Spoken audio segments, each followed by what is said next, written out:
Hello friends, good morning. இன்றைக்கி பிரம்ம முகூர்த்த விளக்கு ஏற்றி சாமி கும்பிட்டாச்சு. அத்தை சமையல் செய்ய வந்தாச்சு.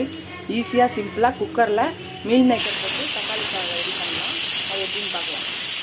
முதல்ல ஒரு குக்கரில் எண்ணெய் ஊற்றி ஒரு ஸ்பூன் நெய் போட்டு சோம்பு, பட்டை, லவங்கம், பிரிஞ்சி இலை, ஸ்டார் இதெல்லாம் போட்டுருவோம்.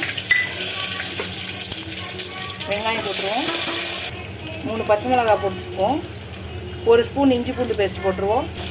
வதக்கிக்கலாம். வதங்கியாச்சு. தக்காளி போட்டுக்கலாம். கொஞ்சம் வதங்கட்டும். இதுக்கு தேவையான உப்பு போட்டுக்கலாம். நான் 2 எல்லாம் கரிசி ஊற வச்சுருக்கேன். கொஞ்சம் புதினா போட்டு வதக்கிக்கலாம். கொஞ்சம் மீன் மேக்கர் போட்டுக்கலாம்.